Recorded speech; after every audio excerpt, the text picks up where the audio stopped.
Hello and welcome to Channel's Book Club. My name is Olakunle Kasumo and it's great to be on the show. What are you reading now? Well, this is September 2023. You know, at the beginning of the year, we're trying to encourage everybody to read X number of books per year, read a book a month. If you read a book a month, in 12 months, you'll have done 12 books. That's not bad at all. Some people do a book a week, well, but that's a bit on the high side. But a book a month is not bad. A book in 2 months, not too bad if you are very busy and all that, so that you can do 6 books in a year. But if in September you've not done any book, get cracking. You still have a few months to go and you can still pick up a book or two and read. It's always exciting. Whether you love reading fiction or non-fiction, like I always say, there is a book for everyone. I remember talking to a kid one day who didn't like reading. I said, what do you like? He said, football. I said, okay, let me get you a few books, football-related books. And he started reading football-related books, and then he got interested in reading books a little bit. So there's a book for everybody. Try and pick up one. Well, because of the nature of my job, I tend to read quite often, and I have a lot of books that come across my table. And this is one of them, Women and Conflicts in Contemporary Nigeria. Interesting book. We're going to be featuring this very soon, so you might want to look out for it. But we had a gentleman who visited our studio not too long ago, and we had a fabulous time with him discussing his book, Realizing Mental Resilience. Wow, mind-blowing. Well, we asked him to come in and read chapters or a few pages from his book to us, something that you can also enjoy, and I'm sure you will. Now, this is what we have next for you. Tunde Ekpekurede reads from his book, Realizing Mental Resilience. Enjoy this.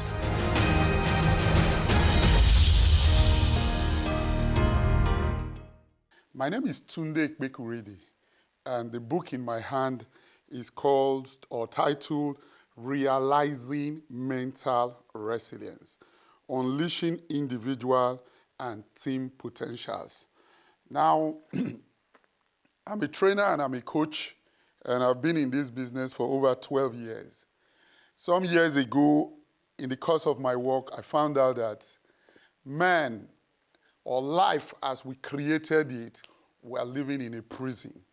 We are living in a prison of our thoughts. And that's really what led to the writing of this book.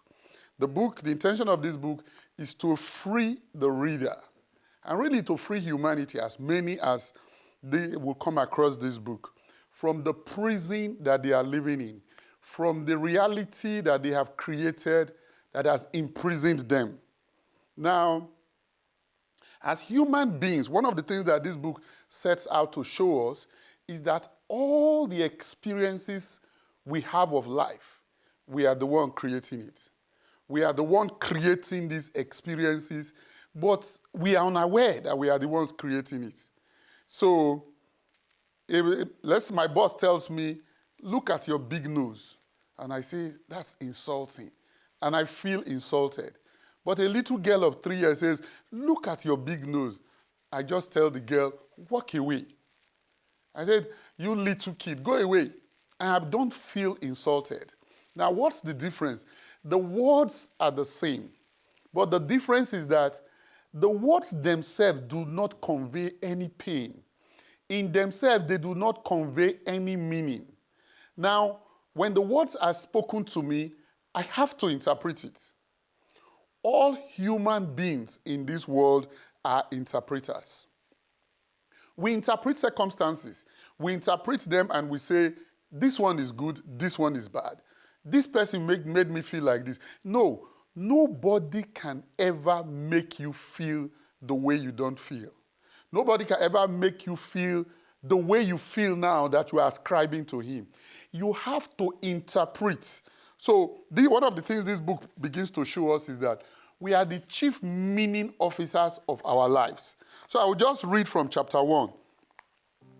Thought creates creating meanings that empower you, realizing mental resilience. Thought creates our world and then says, I didn't do it. David Bond. Now, the thoughts, it's our thinking that is creating the experience of fear, the experience of shame, the experience of guilt, whatever experience, the experience of happiness.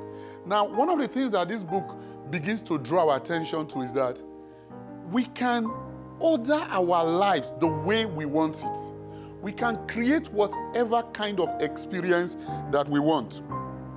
Now, chapter 1, there are no two identical twins anywhere in the world with the same experience of their mother, father, sibling, or life in general. We can build a hypothetical case and assume that these twins, now 20 years of age, ate the same food, received the same treatment at school, at home, everywhere we might imagine. The question is, why is it that they don't turn out the same? They don't behave the same. They don't have the same experience of their parents. The answer is simply because we do not experience life from the external environment. We experience life from the inside out. Two people can look at the same thing and make different meanings. The real work that human beings are engaged with every day is making meaning. We are expert meaning makers, but the greatest tragedy of life is that we are not aware that we are the ones making the meaning. All of our lives, what we do is that we are constantly interpreting. We are constantly interpreting. We are watching a video and we are interpreting the video. Last year, I continue in chapter 1. In a WhatsApp group that I belong to, a fellow made a video posting which left me terrified after watching it, and thoughts about the video kept me awake nearly all night. However, there were people making comments about the video and they were having fun. So what was really happening? We are all making different meanings from the video. I might say that the video kept me awake all night, but if the video had the power to keep me awake all night, then everyone who watched it should be awake all night. But if this didn't happen, it means that it is my own interpretation of the video that is terrifying me. Two people are working in the same company, and for one, the company is a terrible place to work. For another person, there can be no better place to work than the company. Two persons are having identical challenges in marriage. While one is having his or her best time in life, the other is considering committing suicide. Now, what is the difference? They would blame in each of these cases, the persons are likely to blame the experience, the things spoken, the situation is making me like this. Two persons are in the same traffic situation. One is stressed out, one is having fun. What is the difference? We are interpreting the traffic. The traffic itself has no life. It has no voice, but constantly we are interpreting life. Now, I will dare say that all of the experiences we have in life as human beings is being created by us. Whether we are happy, whether we are sad. Now, if the business of life, much of what we do in life, is to create excitement, fun, and happiness, if that is much of the business that gets us up in our game of life, then the challenge that is before us is, how do we engage this knowledge to create opportunities that keep us upbeat? Shame, chapter 4 deals with shame. What we call shame, it's a thinking, it's a thinking that we created. Nobody can make me feel ashamed unless I begin to think thoughts of shame. Now, once I begin to think thoughts of shame, I'll begin to feel it. Now, I may tell somebody, because he spoke to me like this in the presence of so and so, that's the reason I feel the way I do. But nothing spoken to me can really make me feel this way. Nothing spoken to me can really make me feel the way I feel unless I begin to interpret what has been spoken to me. Now, this knowledge, it gives us the opportunity to create the experiences of life the way we want it. Now, life will be fun. If as a player or as a player in the game of life, I set the rules, I decide the pass mark, I decide the conditions that make me happy or sad, life will be a lot of fun. Now, this book shows you in 36 chapters, drawing out different scenarios of life, how you can at any time make interpretation of any situation to make it pleasant to you. The email you received from your boss yesterday has no meaning until you began to interpret it. The text message you received, chapter 3 of this book begins to show us, it has no meaning until you begin to give the text message meaning. Now, a number of persons who have read this book, they have seen how empowering it is. This book begins to restore power in your hand as a human being. The power that you have seeded out, saying that events made me do this, people made me do this, oh, this offense, this person did this to me, and that's why I'm holding this unforgiveness or offense. No, there is nothing done to you that can make you hold an unforgiveness or offense against somebody. When you interpreted the situation, you caught the offense. So if you interpret, there are different kinds of interpretation for anything in any sentence, any statement made to you, any text message or email. But if any particular interpretation is making you sad, you can drop it. It's like a child holding a hot piece of metal. The child can drop it at any time. This book teaches you how to drop those interpretations that go against the grain of life that you want to live. Thank you very much.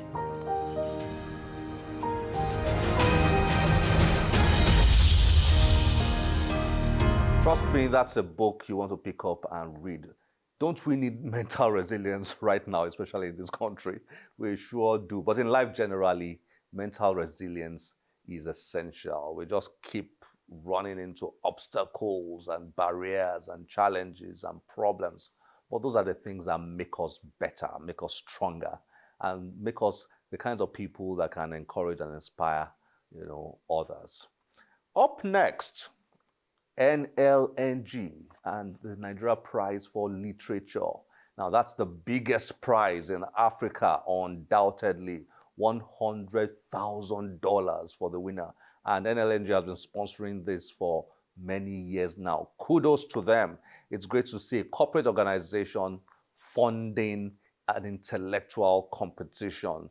Well done to all those who promote football and dancing and all the ones we see every time on TV. But it's nice to know that a few corporate organizations take intellectual development very seriously. So kudos to NLNG. Well done. The Nigeria Prize for Literature still going strong. 3 writers have been shortlisted for this year's big prize, and the genre is drama.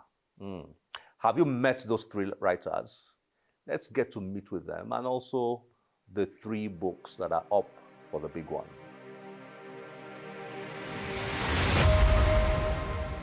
In 2004, Nigeria LNG Limited established the Nigeria Prize for Literature. Today, the prize celebrates 19 years of recognizing excellence in Nigerian literature. The prize has been awarded to 17 winning books over the years with accompanying prize money. The prize started with a monetary reward of $20,000 18 years ago. In 2008, it was again increased to $50,000 and then $100,000 in 2011. This year's prize focuses on drama, and 3 books have been shortlisted. They are Grit by Obari Gomba, The Ojuelegba Crossroads by Abedin Abolaji Ojomu, Yam Tarawala, The Warrior King by Henry Akobioro. Obari Gomba, the playwright of Grit, is a distinguished writer, scholar, and educator with a PhD. He is currently serving as Associate Dean of Humanities at the University of Port Harcourt. Mr. Gomba has received numerous awards, including the Rivers Anna Distinguished Writer Award and the Kangaroo Poetry Festival Poet of 2018. His poem, The Lilt of the Rebel, was longlisted for the Nigeria Prize for Literature in 2022. Abedin Abolaji Ojomu, playwright of the Ojuelegba Crossroads, is a versatile Nigerian artist known for his work as a playwright, poet, actor, and dancer. Some of his notable works include Oil's Wheels, Woes of Warriors, and the recent Ojuelegba Crossroads, all of which address the challenges faced by Africa's largest country. Henry Akuburo, the playwright of Yam Tarawala, the Warrior King, is well recognized for his multifaceted skills as a writer and journalist. He studied English and literary studies at Imo State University, where he began his journey as a campus journalist. He currently serves as the assistant editor of Saturday Sun, one of Nigeria's leading newspapers with a focus on covering literary, arts, and cultural topics.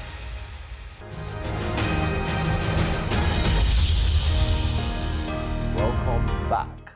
Have you heard of Akada Book Festival? A book festival exclusively for children. That's a unique one in Nigeria.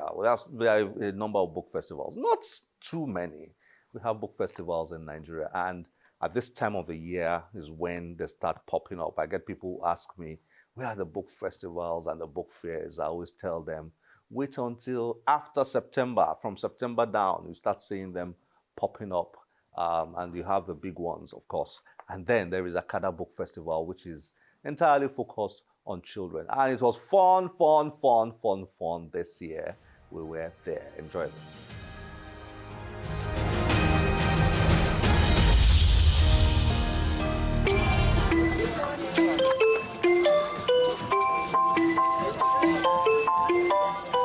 The Akada Children's Book Festival returns for the 5th edition. The festival, which usually holds in Lagos, showcases children's books written by African authors or books from around the world written for a diverse audience of children.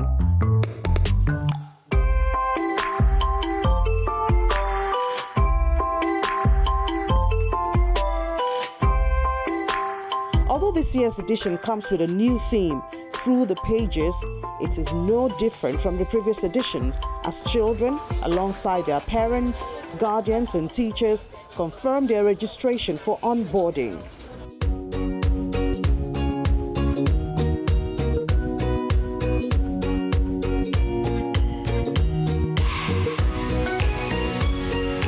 There are many activities going on simultaneously to engage the children. One of them is the book reading session, where authors read to participants and interact with them. Let's all say hello. Say hello. Hello. To Miss Chocolate Puff. Who likes chocolate? Hot on her heels is Auntie Scotch Bonnet. That's known as Atarodo. Who knows Atarodo? Yes, I don't like it. It's too spicy for me.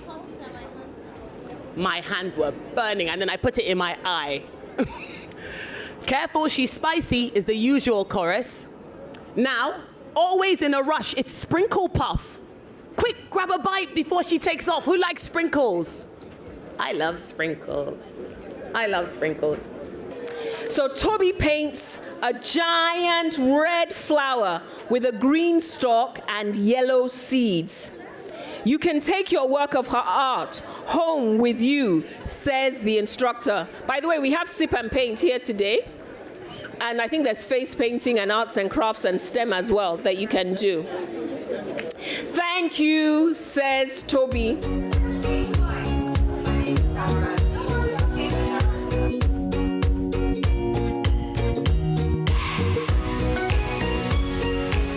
Other sessions include workshops for children's book writers and mini workshops for children, among others. Audiobook is a narrated version of print books. And so audiobooks have been around since the 1970s when they were using cassette tapes and gramophones, but it was a lackluster investment for publishers, and it wasn't until the advent of the internet in the mid-1990s that the audiobook industry started to make some waves. And today, audiobooks in this fast-paced world, it offers us a way to, explore literature on the go.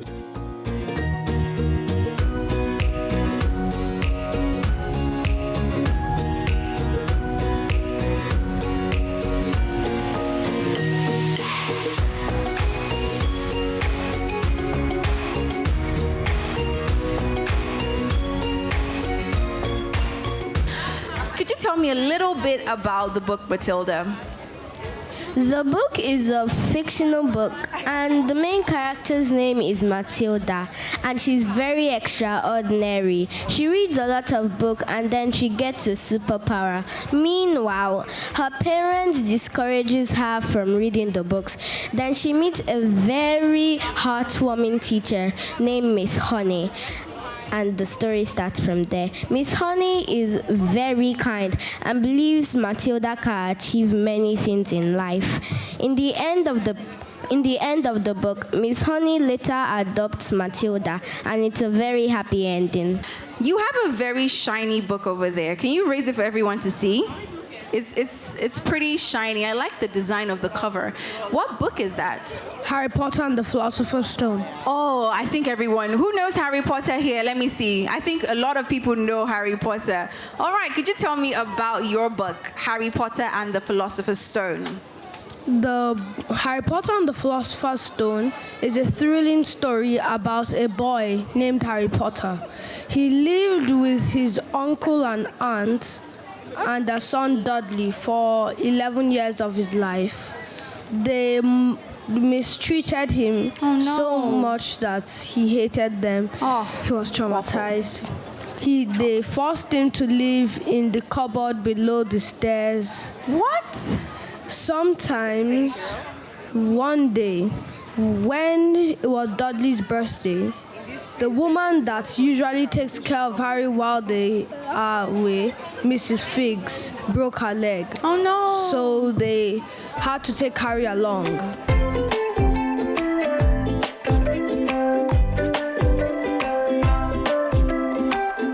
There are other fun-filled activities for the participating children. They include book shopping, dancing, face painting, and STEM, and other activities. The parents are not. All right, thank you so much. Children, how was that? Did you have fun? Was that exciting? Participants share their experience from this year's edition. We need more of stuff like this so that we can at least move forward, if not meet up. I've seen some children read the books on the stage. It was really interesting, and they told stories about the books they loved most. And then the fact that you can also buy other things here, like plenty other books that can be really hard to find, is very nice. And you can also get snacks or get a massage or paint. I love it. The children were involved in the whole process of the workshop. They weren't just on their own. They were learning. They were following. Because I made this, to follow through with the different, how to build your self-esteem, and we were following through, and we learned a lot. It was quite interactive and a lot of fun. It is easy to get a lot of books that you can't find in markets or stuff, and it's just a chance for children like I and everybody here to enjoy the experience. It's important to create awareness, impact information so that they are empowered and they are able to detect signs of abuse, the way a perpetrator thinks, and most importantly, the need to speak out if they are experiencing one form of violence or the other. So we're very grateful for the opportunity that Akada has given to us to be able to impact our children on this important issue. Hosting events of this nature can be extremely demanding. The convener, Olubumi Aboderin Talabi, speaks on what has kept her going and how other stakeholders can promote a reading culture in Nigeria. If you go around and you see the children, you see their parents, you see the teachers, you see the satisfaction that they get from discovering new books. You see them in the pop-up library. They just get a book, they sit down, they read. You see them in the book reading, you see them in the story time sessions. They're paying attention, they're eager to participate. All of those things make it worthwhile. That's why I keep going, because I can see the impact. Year in and year out, Akada Children's Book Festival has remained a catalyst for the Nigerian children's literary landscape.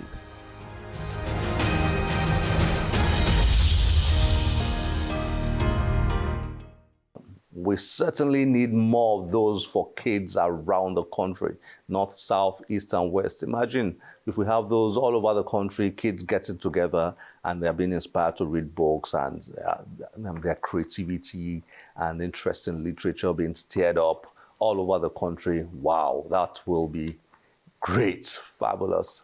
This is where we have to end the show today. As always, we'll be delighted to get your feedback through any of our social media platforms displayed on your screen. My name is Olakunle Kasumu. Remember, one great book can change your life. Bye-bye.